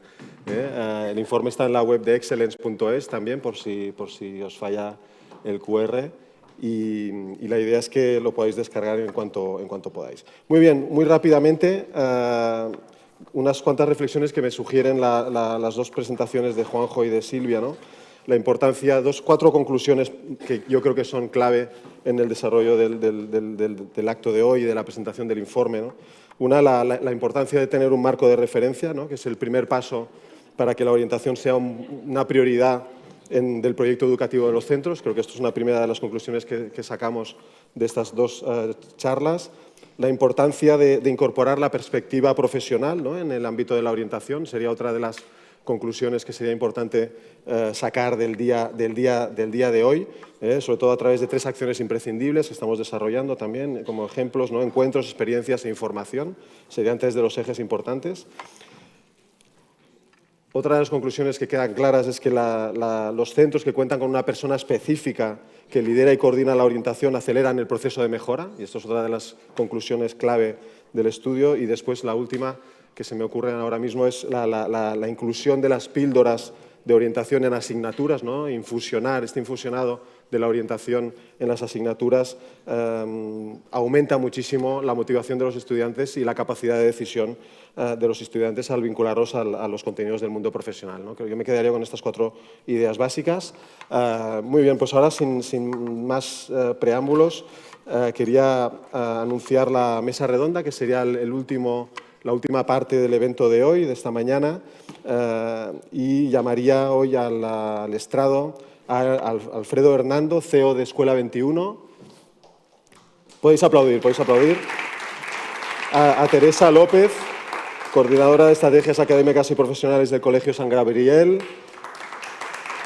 A Carlos Javier González, orientador de bachillerato también del Colegio San Gabriel. Bienvenidos todos. A Sara Molero, secretaria general de la Confederación Empresarial de Madrid, CEIM, y a Luis García, presidente de FP Empresa. A ver, os voy a ordenar, sí. Tendríais que cambiar de sitio. Carlos, aquí. Vale, Luis, muy bien. Y Sara Sánchez, perdón, después de este momentito, disculpar, de Tetris, Sara Sánchez, Project Manager de la Fundación Bertelsmann, que va a moderar la mesa redonda. Muy bien, pues muchas gracias, Marc, y muchas gracias también a todos los que estáis aquí. Bueno, a lo largo de este día, que es muy especial y muy emocionante para las personas que trabajamos en la Fundación y todos los que nos acompañáis durante este tiempo, hemos escuchado muchos datos hasta ahora. Entonces, en esta mesa toca el turno de poner palabras, poner ejemplos y poner experiencias que nos ayuden a seguir ese hilo conductor, que es el marco de Excellence, que son esas claves y esos colores, pues nos van a ayudar a profundizar en ese análisis y a poner un poquito de vuestra experiencia y de vuestras áreas de expertise. Así que vamos a empezar por seguir con esta cronología que a todos nos ayuda muy bien a entender ese engranaje que forma el proceso completo. Así que empezamos por ti, Alfredo. Desde tu perspectiva y experiencia como experto en innovación educativa, ¿cuáles crees que son las claves para impulsar esa transformación cultural de los centros, de la que venimos hablando un poco? Bueno, yo creo que hemos escuchado ya, nos han hecho los deberes, ¿no? Nuestros presentadores desde la Fundación y desde la Administración, porque creo que hay un ejemplo enorme que es el gran logro que hemos hecho de bajar la orientación de cuarto de la ESO a primero de la ESO y años más abajo, de entender que no es una pregunta que se hace al final. Y otra gran pregunta, que la orientación no es solo orientar, sino que tiene que ver con también quién eres. Nosotros en las conversaciones que teníamos ahora para preparar y para ir releyendo el informe, me pasó una cosa muy curiosa. Yo tengo 3 hijos que ahora son muy pequeñitos, 5, 8 y 1 año, y el de 5 años está preguntándose constantemente qué va a ser de mayor él, ¿no? Y entonces esta semana me preguntó, ¿yo qué voy a ser de mayor? Y yo le dije, yo no lo sé. Me dijo, no, pero dímelo tú. Yo digo, yo no lo sé, pero es una pregunta que se hace a los 5 años. Cosa que también me ha dejado muy tranquilo, porque luego a los 2 días me dijo que tenía muchas opciones y eran más de 10, porque dijo que sí, porque dijo que podía ser o delantero o centrocampista o lateral. Entonces yo dije, bueno, como el equipo de fútbol son 11, pues ya tiene más de la media, ahora me ha dejado muy tranquilo de salidas profesionales, ¿no? Entonces, eso es un dato. Entonces, pero creo que es muy importante entender que, sobre todo, hay que bajar la conversación de la orientación hacia otras preguntas que hasta ahora no hemos considerado que sean de orientación y que tienen también que ver con algo que está escrito en la ley y es curricular, que es la competencia por la autonomía de la iniciativa personal, la competencia para aprender a aprender, la competencia social y ciudadana. Estas competencias, que son las que casualidades no tienen un espejo de asignatura concreta, como es la competencia matemática con el área de matemáticas, estas son las competencias que luego van a marcar muchas de las grandes decisiones de la vida, como quién soy, qué se me da hacer bien, cómo lo disfruto, cómo puedo llegar a crecer en ello y entonces qué decisión tomo. Y cuando tú sabes quién eres y lo empiezas a trabajar, no desde primero de la ESO, sino desde con actividades de empatía, con actividades de feedback, con actividades de cuáles son mis talentos y qué me dicen mis compañeros a los 6, a los 7, a los 8 años que son mis talentos. Entonces es verdad que luego puede ser que a los 18 o a los 16 pase cualquier cosa con ChatGPT o lo que sea, que tú vas a estar preparado para entender que lo que haces bien y lo que quieres hacer tiene muchas opciones de titulación que pueden variar, pero vas a saber dónde estás. Entonces creo que ese es el gran punto del cambio de la cultura escolar que necesitamos, que es empezar a cambiar la conversación de la palabra orientación hacia otras palabras que tienen que ver realmente con quiénes somos y qué queremos hacer en la vida y cuál es nuestro proyecto vital. Esto me recuerda mucho a la imagen que ha puesto Juanjo, ¿no? De esas piececitas de hielo fragmentadas que en realidad forman parte de un todo, ¿no? Como por seguir la analogía. Pues Teresa, hemos ido hablando a lo largo de todo el evento de esta nueva figura, de un rol complementario en la orientación del CEAP. Cuéntanos tú, como coordinadora de la estrategia académica y profesional del Colegio San Gabriel, ¿cuál es la misión y cómo has reestructurado el centro?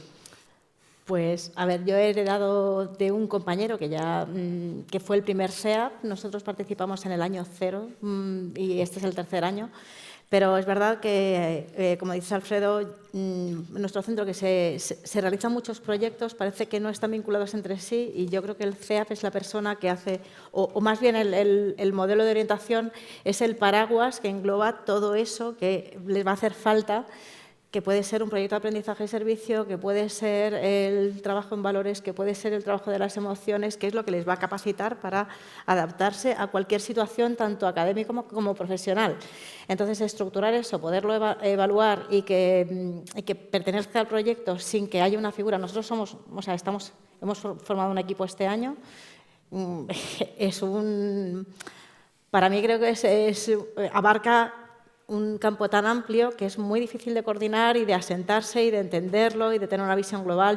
Yo no soy orientadora, yo soy profesora de secundaria y bachillerato y tutora de tercero de la ESO, y en tercero de la ESO vemos que es un punto de inflexión muy grande y vemos que ya les podemos pedir y consideramos que los chavales ya pueden ser agentes de cambio, incluso desde antes, ¿no? Entonces, pensamos que los proyectos, o sea, que la idea es todos estos proyectos, pues eso, de aprendizaje y servicio, que se van dando, que se aglutinen y que se puedan entender como parte de esa orientación pues más holística, ¿no? que creo que es fundamental, más allá de, evidentemente, tratar los 10 puntos que están marcados, las 10 claves, e ir evaluando, que es lo importante y quizás lo más difícil, a través de las herramientas que nos habéis facilitado, ir evaluando en qué punto estamos, qué nos hace falta, qué metas nos ponemos más hacia adelante, ¿no?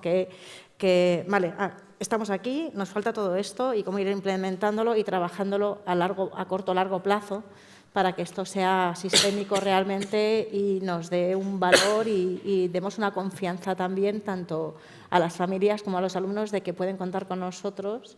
Y también, como a mí me parece que es muy importante, por ejemplo, que seamos ejemplo, todos y cada uno de nosotros, y que vean esa diversidad en dónde estamos, quiénes somos, cómo nos hemos desarrollado, tanto con las familias como con antiguos alumnos, con profesionales, con vosotros, con la colaboración, que vean distintos perfiles en todos los sentidos y que si se equivocan, pues que no pasa nada, que los puntos en nuestra vida nos va a hacer que cambiemos de trayectoria y que recordemos nuestra vida en IKEA como lo hemos hecho seguramente muchos de nosotros, ¿no? Y de nosotras. Muy bien, muchas gracias. Pues, Carlos, continuando contigo, que eres profesor de filosofía del Colegio San Gabriel, orientador de bachillerato y parte de ese equipo que comentaba Teresa. Las 3 claves verdes ya hemos visto que son las que salen mejor paradas en el informe, pero ¿cómo podemos seguir mejorando? De hecho, han salido preguntas aquí que van un poco en esa línea, ¿no? ¿Cómo podemos seguir profundizando en esa atención cada vez más específica a necesidades diversas, cómo garantizar esos espacios de orientación, incluso cómo vincularlo con las asignaturas, ¿no? Siguiendo la estela de esa orientación holística que ya vais hablando. Bueno, gracias, Sara. Se han dado muchas claves ya a lo largo de este ratito que llevamos aquí. Yo me imagino que esto que os voy a referir os habéis enfrentado muchísimas veces como orientadores, incluso como profesores también y como tutores. A mí muchas veces, lo ha comentado antes Alfredo, que me vienen alumnos, alumnas y me dicen, bueno, lo primero, entran y esperan a que yo les hable. Es decir, están esperando de mí que yo les diga algo que ellos tienen que hacer. Cuando no es así, cuando se inicia la pregunta por parte de ellos es ¿a qué me quiero dedicar? ¿A qué quiero yo dedicarme? O sea, ellos me van buscando como si yo fuese una especie de oráculo para que yo les diga hacia dónde se tienen que encaminar. Entonces, antes se ha dicho, lo ha recordado Juanjo, también lo ha dicho Asunción. Creo que es muy importante, y yo como profesor de filosofía aquí tengo que meter la cuñita filosófica, creo que los orientadores, seamos en bachillerato, en educación secundaria obligatoria o en primaria, tenemos que introducir la pregunta socrática. Alfredo antes lo ha dicho, cuando estaba hablando con su hijo, creo que la pregunta ¿por quién soy yo? ¿Por qué deseos tengo? Más allá de las expectativas sociales, de las expectativas familiares, de las expectativas incluso que muchas veces nosotros en el colegio como profesores y profesoras ponemos en las espaldas de los alumnos. Esto lo veremos todos los días, sobre todo en bachillerato, cuando se están enfrentando al posible acceso a la universidad, están llenas de una autoexigencia que muchas veces les devora, por ponernos un poco poéticos, el alma. Entonces, lo que tenemos que hacer es introducirles desde estadios muy tempranos de la educación, como aquí se ha estado diciendo, en un proceso también de acompañamiento, de acercamiento al mundo profesional, a esa orientación profesional, pero también a un acompañamiento, digamos, psicoemocional, que no hace falta que seamos psicólogos, no hace falta que seamos psiquiatras. Lo que ellos están esperando muchas veces es simplemente un acompañamiento, no que les dirija, sino simplemente que actúe como una especie, es mi experiencia, claro, yo hablo desde mi experiencia personal, que actúe como una columna de contención frente a todas las dudas que presentan continuamente y todos los días. Entonces, creo que es muy necesario introducir ese papel casi no oracular o dejar de ser oráculos para centrarnos en ser acompañantes hacia esa carrera profesional y yo creo que es lo que se está introduciendo desde Excellence y creo que este proyecto, bueno, tengo aquí un montón de cosas, creo que es fundamental, para acabar esta intervención, ya se ha dicho aquí, pero creo que es fundamental, lo digo perdona Asunción que te cite, dotarles de sentido y significación a las competencias. Es decir, tenemos unas competencias, Alfredo también se ha referido a ello, en términos legales. El Estado nos da unas competencias, luego aterrizan de una manera o de otra en cada comunidad autónoma, pero a esas competencias les tenemos que dar no solo un aterrizaje en términos laborales, en términos académicos también, sino que les tenemos que dotar de un sentido o una significación vital. Es decir, les tiene que dar, Asunción lo ha dicho casi con estas palabras, una significación, un sentido. Nosotros les podemos enseñar, nosotros les podemos guiar, pero ¿qué está ocurriendo con el núcleo de su vida? ¿Con quiénes son? ¿Qué deseos tienen? ¿Qué expectativas tienen? ¿A qué se están enfrentando? ¿Y por qué se están enfrentando? Si se están enfrentando a asuntos que a lo mejor son artificiales o artificiosos porque les hemos cargado de esas exigencias que muchas veces son totalmente artificiales, como digo. Entonces, yo creo que toda la orientación, y ya termino, debe ir encauzada a un acompañamiento en el que ellos se sientan libres, lo voy a decir también tirando de filosofía o de literatura del siglo XIX con Friedrich Schiller, que se me ocurre ahora, por ejemplo, no para ser esclavos, sino legisladores de nuestra propia libertad, que es el proyecto ilustrado de la Ilustración europea. Perdonad por la pedantería. Sí, Sara, ya está. Hasta aquí. Muchas gracias, Carlos. Bueno, Sara, nos vamos a esa parte roja. Es un placer volver a tenerte aquí. Llevas mucho tiempo acompañándonos en el escenario y sobre todo detrás del proyecto. Gracias. Hemos visto que hay un tercio de las claves se refieren a toda esa conexión, vinculación, información con el mundo profesional. También sabemos cuáles son las tasas de desempleo juvenil, sabemos que las empresas no encuentran el talento que necesitan muchas veces y que el mundo profesional está cambiando muy rápido, con lo cual los estándares que podíamos tener cada vez tenemos que actualizarlos más rápido. ¿Qué se está haciendo? ¿Qué se puede hacer desde las empresas en términos de orientación? Y muy en concreto, voy a rescatar un dato que apuntaba Silvia, que es que solo el 16% aproximadamente de los alumnos de secundaria pues tienen la oportunidad de participar en visitas, en charlas o en tener esas experiencias que a su vez son tan necesarias, como dice la OCDE, ¿no? Bueno, ¿qué podemos hacer? Yo diría, ¿qué necesitamos hacer? Porque es verdad pues, esta información que das de que hay una carencia generalizada de profesionales cualificados de la forma que necesita actualmente el mercado laboral. Y es verdad que, bueno, yo tuve la fortuna CEIM tuvo la fortuna de empezar a trabajar como partner estratégico con la Fundación Bertelsmann en 2015. En aquel entonces, para dar a conocer a las empresas el modelo de la formación profesional dual y desarrollarlo con la mayor calidad de la que fuéramos posible. Y ya entonces detectamos que había un eslabón débil que era la parte de la orientación. Es decir, las empresas no somos capaces de llegar a los jóvenes ni a las familias.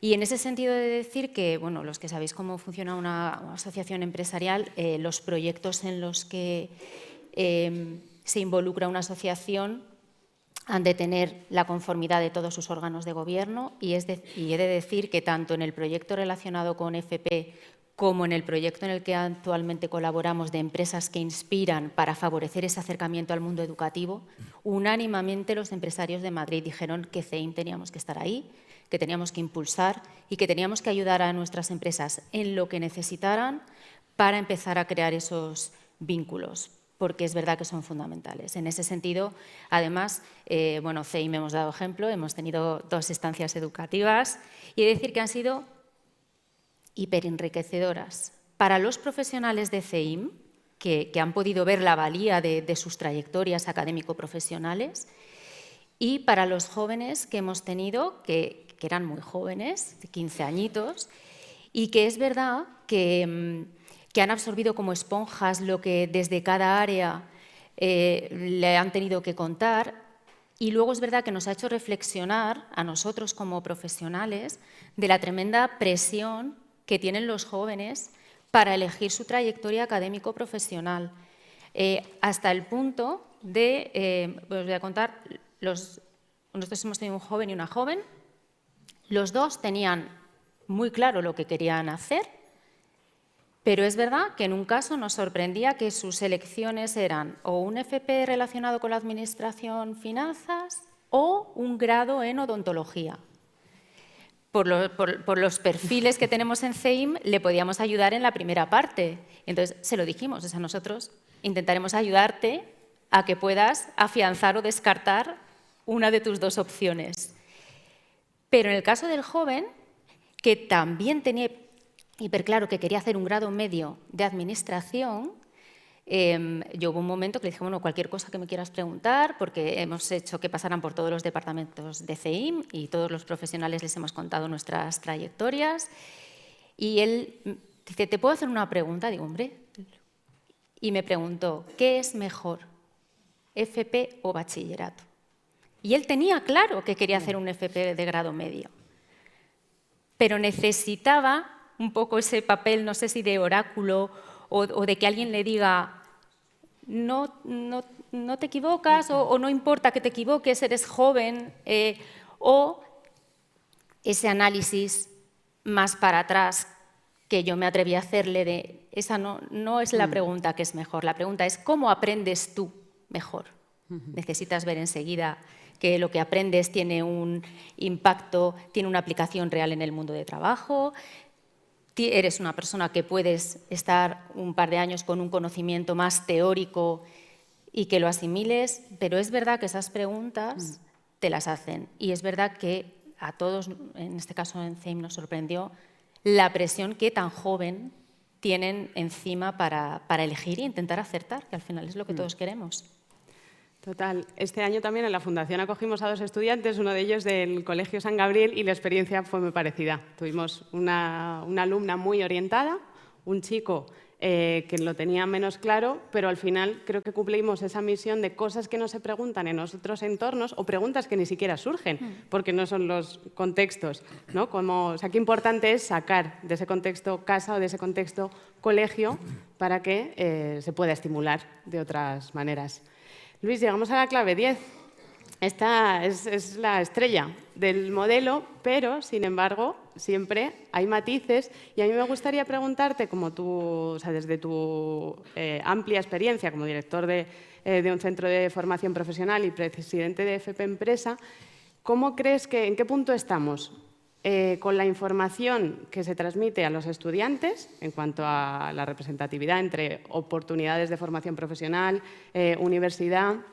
Y si realmente tenemos todas las claves o todo el conocimiento para transmitir bien toda esa información o esos itinerarios de largo recorrido.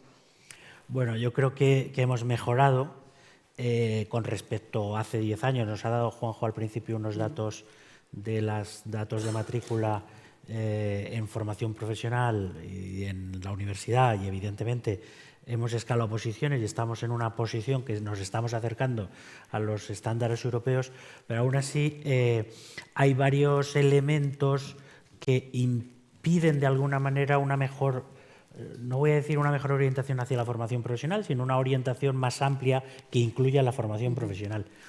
Y uno de ellos es la propia estructura de asignaturas de las que estábamos hablando. Es decir, tenemos una estructura de asignaturas que son, no todas, pero básicamente académicas, impartidas por profesores de secundaria que tienen un amplio conocimiento experiencial propio de la universidad, y la mayoría de ellos no conocen la formación profesional de primera mano, es decir, sí que la conocen obviamente porque conocen el sistema, e incluso en muchos centros hay una oferta mixta de formación profesional y de bachillerato, pero aparte de la presión de alguna manera de esa vía correcta y una vía, digamos, menos correcta, hay un conocimiento menor de la propia formación profesional. Y eso pasa todos los días. Eso que hablábamos de que la orientación no solamente es el equipo de orientación que pueda haber los orientadores, sino cada uno de los profesores. Y fíjate, quería señalar aquí dos cosas por lo menos. Una, como decía Juanjo al principio, la metáfora que yo creo que nos ha seducido a todos, la del iceberg, pues tampoco se ve esas otras cosas que hacemos en el cole o en el instituto y en el entorno, que son las actividades complementarias o las otras actividades. De hecho, hace unos años hicimos una encuesta en el propio instituto de por qué habían llegado allí los chicos. Y había casi un 50% de los alumnos que habían llevado a través de actividades no académicas. La importancia de las actividades complementarias, de las otras actividades, que pueden ser también visitas a empresas u otros elementos, pero algunas con más peso, ¿no? Es decir, eso que el alumno experimenta, vive y aprende de otra manera que no sea en el entorno, digamos, tan académico, rígido, una asignatura que además luego conlleva una evaluación y una calificación que te permite acceder a un sitio o en otro. Entonces, la experiencia que vive un chico de primaria o de secundaria en un taller de teatro o de no sé qué o de otras cosas, muchas veces hace que nazca esa vocación, ¿no? Digamos, por ese sesgo positivo. Y fíjate, aquí nos encontramos que muchas de las perfiles, que luego serían perfiles profesionales, no estarán muy representados en ese ámbito tampoco. Es decir, no tenemos talleres de mecánica, va viendo, pero talleres de mecánica o de robótica o de otras actividades que tengan que ver o que estén conectados luego con la formación profesional, con lo cual es complejo, ¿no?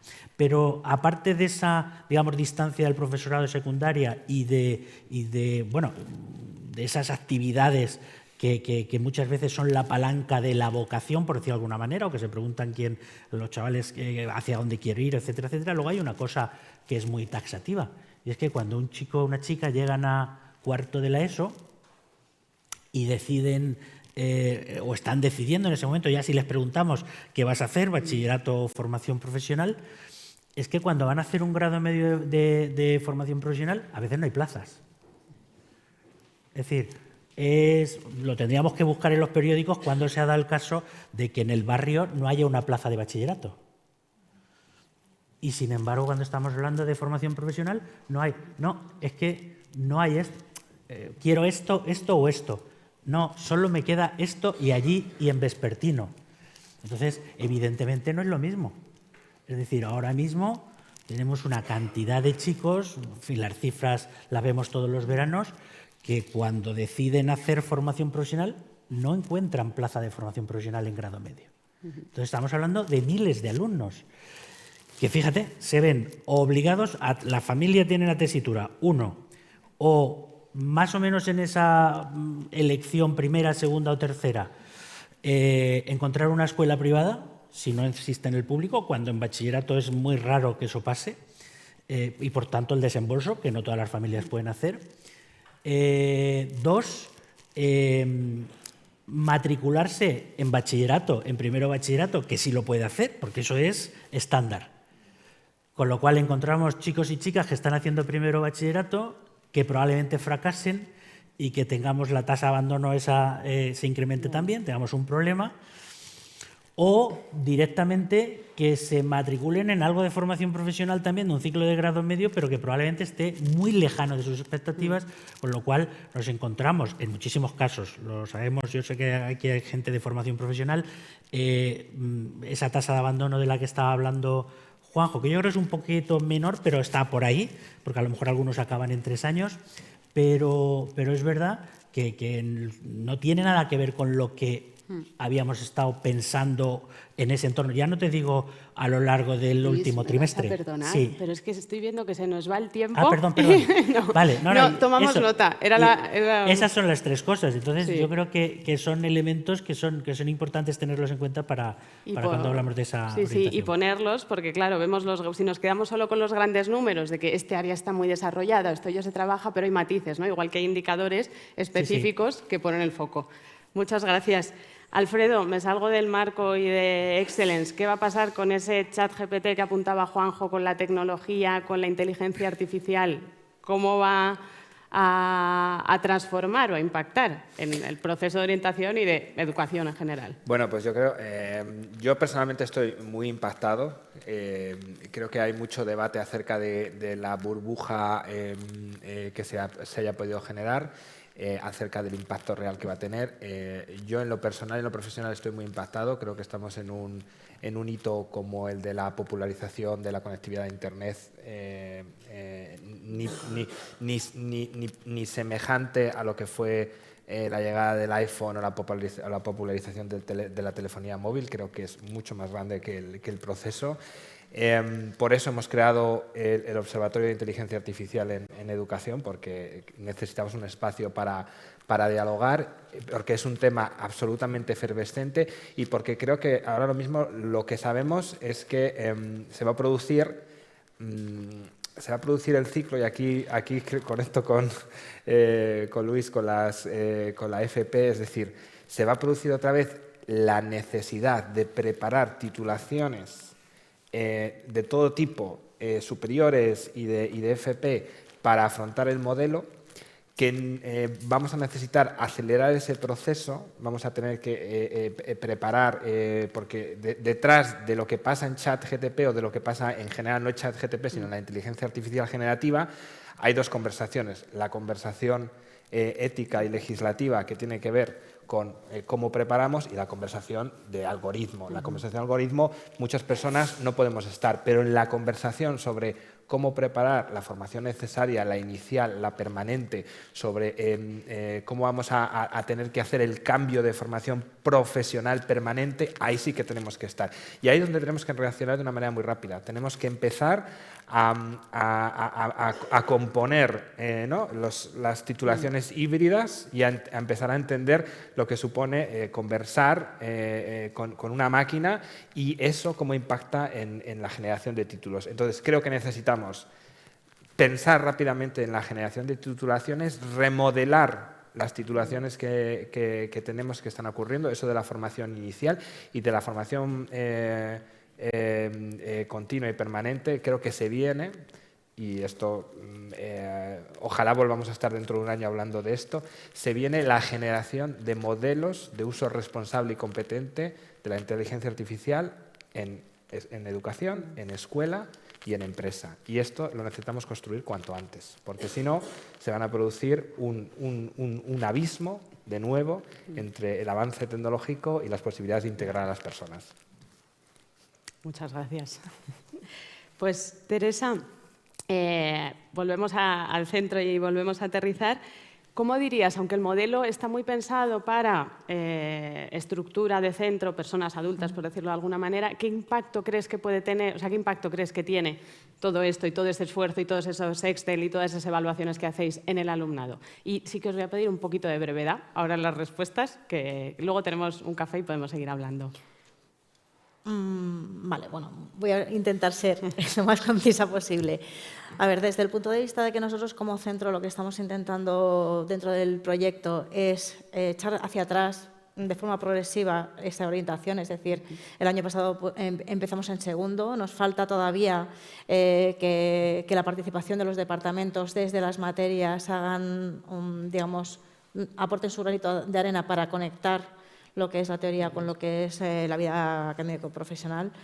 Te comentaba a través de conversas, bueno, de la reunión que tenemos el otro día, que nos está llevando como mucho esfuerzo, muchos recursos, lo que es el segundo más empresa, que es participación de las familias y de empresas y profesionales y antiguos alumnos para que cuenten no solamente su trayectoria, no solamente su desempeño profesional, sino su trayectoria y sus tomas de decisiones, ¿no? Y también el encuentro entre alumnos y profesores, entonces, entre alumnos, perdón, y familias. Entonces, lo que sí que pensamos es que les aporta esa visión, esa amplitud de la visión, tanto en la toma de decisiones, en lo que les hace falta, en las herramientas blandas que les tienen que hacer falta sí o también a la hora de tomar decisiones, venga lo que venga, porque va a cambiar todo el rato y que de alguna forma nosotros seamos referencia para darles una seguridad. Básicamente creo que estamos en eso, que tendremos que echar para atrás, pero que vemos que es un proyecto a largo plazo y que tendrá que ir acompañado de una adaptación de todos, o sea, de una capacidad de adaptación de todos, ¿no? Bueno, hablar del segundo de eso más empresa es un salto cualitativo grande, Teresa, así que os podéis dar... Estáis sí, avanzando, sí pero... Sí, ya nos empiezan a preguntar, por ejemplo, en tercero, o sea, yo que soy tutora de tercero, ya el año pasado vieron una serie de perfiles, este año van a ver una serie, o sea, están viendo otra serie de perfiles y la idea es que vean que se puede llegar al mismo sitio desde distintos puntos y por distintas vías y que no hay, o sea, y que el error es un aprendizaje y es una posibilidad, ¿no? Eso es lo que pues muchas intentamos gracias. por lo menos transmitir. Gracias a ti. Carlos, nos hemos saltado las familias. ¿Qué pasa con las familias? ¿En qué punto estamos y sobre todo a dónde queremos llegar? Como tengo 30 segundos, 15 segundos de hecho, voy muy rápidamente. Familias y voy a meter dentro a los profesores también. Creo que las familias se tienen que convertir también en prescriptores, en prescriptoras. Creo que los profesores nos tenemos que convertir en prescriptores, no solo los orientadores, porque muchas veces, como todos sabemos los que estamos aquí, somos muchísimas veces los que muchos profesores nos convertimos en clave para que nuestros alumnos y alumnas decidan. No siempre eligen al orientador, por mucho que la figura del orientador exista, pero a veces pues, tienen más confianza con un profesor o con una profesora y van a ese profesor o a esa profesora. Entonces, tenemos que introducir a las familias, en primer lugar, en el hábito de dialogar con sus hijos y con sus hijas, porque muchas veces este diálogo se pierde. Vienen a nosotros, a orientadores, a orientación, o vienen a profesores, a tutores y demás, y claro, están delegando en nosotros una conversación que muchas veces debería ser previa, que debería estar en casa, simplemente por hacia dónde voy, qué posibilidades existen, etcétera, etcétera. Y por introducir un punto polémico para que nos quedemos con ganas con el croissant, el café y podamos seguir hablando después. Me inquieta mucho lo que ha dicho Alfredo, no para ir a la contra, sino para complementar, o yo no soy nadie para complementar, sino simplemente para anotar algo, esto de afrontar el modelo. Yo soy muy literal y me apunto todo como antes con Asunción. Me da mucho miedo, y con esto termino, te lo prometo, Sara, me da mucho miedo esto de afrontar el modelo. Es decir, cuando a mí me viene un alumno, y yo que soy de humanidades, bueno, y de ciencias sociales, de psicología también, cuando me viene un alumno, una alumna y me dice, profe, es que yo me quiero dedicar a las humanidades, a la filosofía, a una filología clásica, a una geografía, a una historia, pero es que me están diciendo continuamente que no tiene salidas porque tengo que afrontar el modelo. Quiero decir, muchas veces estamos abocando al fracaso, como decía mi compañera Teresa, muchas vocaciones que están absolutamente enfocadas, son como una flecha al infinito, como decía Nietzsche, que van hacia el infinito, porque el infinito muchas veces es una vocación irrenunciable. Yo, y con esto sí que termino, lo que intento con mis alumnos es que no puedan renunciar a aquello para lo que se sienten llamados. No me quiero poner a estupendo con la vocación, con hablar de María Zambrano, no hace falta, pero sí que creo que es necesario que ellos, tirando del hilo de lo que ha dicho Teresa, no vean como un fracaso elegir algo que en principio les cortocircuita el camino de la enorme amplitud de ese tener que hacer frente al futuro. Entonces, a medida que vayan avanzando, irán haciendo frente, como estamos haciendo los profesionales que estamos ejerciendo hoy, a todas esas necesidades. Ya está. Bueno, creo que estamos en un lugar en el que todos estamos de acuerdo y que no se trata, esto como tiro de referencias también de otros compañeros de otras organizaciones, no somos autopistas, no metemos a los chicos y a las chicas en una autopista para que salgan por un camino o por otro. Sara, ¿cuáles son las pildoritas de información que todos los que estamos aquí tenemos que saber sobre el mercado laboral? El otro día cuando hablábamos me hablabas de cualificaciones, de mismatch y de cuáles serían esas pinceladas que todos nos tenemos que llevar hoy. Bueno, que todos nos tenemos que llevar hoy. Pues yo diría que inculquemos en nuestros jóvenes el aprender a aprender, porque esa va a ser la tónica. Diría también, no importa uno cómo empiece, la vocación hay que respetarla, coincido contigo, sea la que sea, porque no importa cómo empiece el camino, ese camino importa cómo va a acabar. Entonces ellos tienen que tener cuanta más información, cuanto más criterio mejor para saber que la vida puedes ir modulando, puedes ir redecorándote, puedes irte adaptando, pero sí que vas a necesitar esas ganas de aprender. Esas ganas de no mantenerte obsoleto, esas ganas de saber, sí, viene la inteligencia artificial y sí, vamos a tener que cuidar muchos aspectos éticos, pero va a ser una herramienta, no le puedo tener miedo a la herramienta, porque entonces me quedaré fuera. Es decir, vamos a tener que adaptarnos a estas tecnologías que van a surgir muy rápidamente, que de primeras nos van a impactar y desde luego hay que ser prudentes, pero al final desapareció la máquina de escribir, todo el mundo se tuvo que adaptar a otras fórmulas, pues aquí habrá que incorporar en esas titulaciones cómo nos puede ayudar esa inteligencia artificial al final a ser más eficientes y más productivos en nuestros trabajos, velando en primer lugar, y coincido ahí con compañero, con toda la parte de ética y de un uso responsable para el bien. Yo diría que hay, sobre todo, el aprender a aprender, el trabajo en equipo, porque cada vez más en el entorno laboral los equipos de trabajo son más multiculturales, son más inclusivos, respeto, tolerancia, saber gestionar el conflicto y la frustración, que es un aspecto que quizá nuestros jóvenes, por la inmediatez de muchas cosas, es una competencia que a lo mejor hay que prestarle más atención que en otras generaciones, la capacidad de lidiar con la frustración y con el fracaso.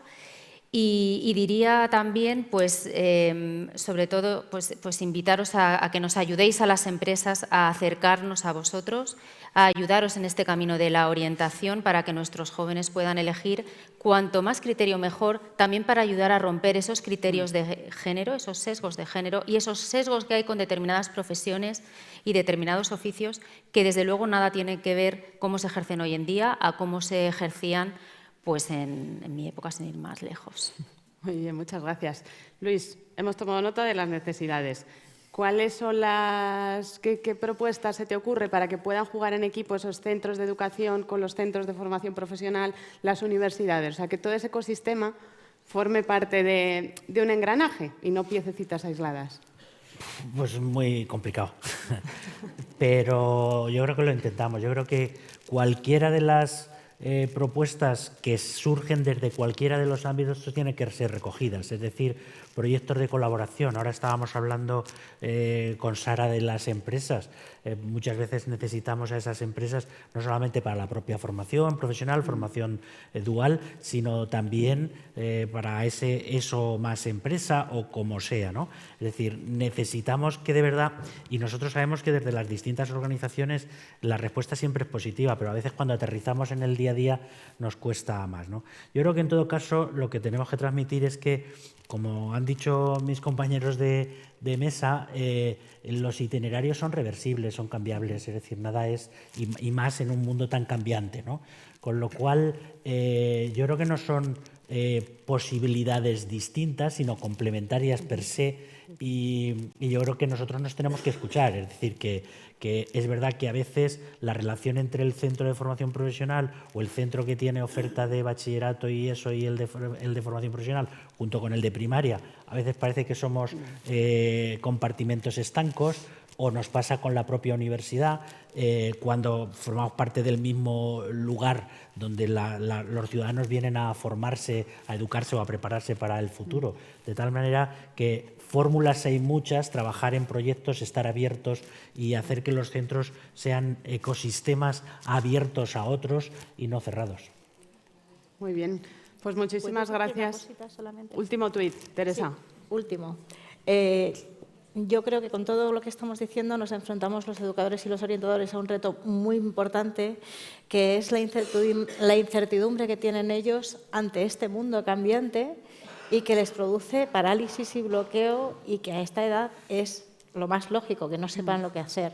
Entonces, o les damos la confianza y colaboramos entre todos y somos nosotros capaces de también autoevaluarnos, que nos cuesta mucho, por lo menos aquí en España, y ver cómo les podemos apoyar, o yo creo que de base nos va a costar todo lo demás, no sé, desde el punto de vista de su edad, ¿no? De su punto de vista, que no están representados aquí. No, total. Este es un evento de adultos, pero precisamente para que sentemos esas bases y tendamos todos estos puentes y alianzas para que después repercutan los centros. Muchísimas gracias. Nos quedaríamos aquí mucho más rato. Vamos a tener ahora el café, así que gracias por vuestro tiempo y vuestra experiencia.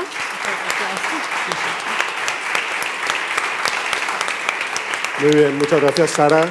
Muchas gracias, Alfredo, Teresa, Carlos, Sara y Luis. Al menos estamos tranquilos que la orientación está en buenas manos.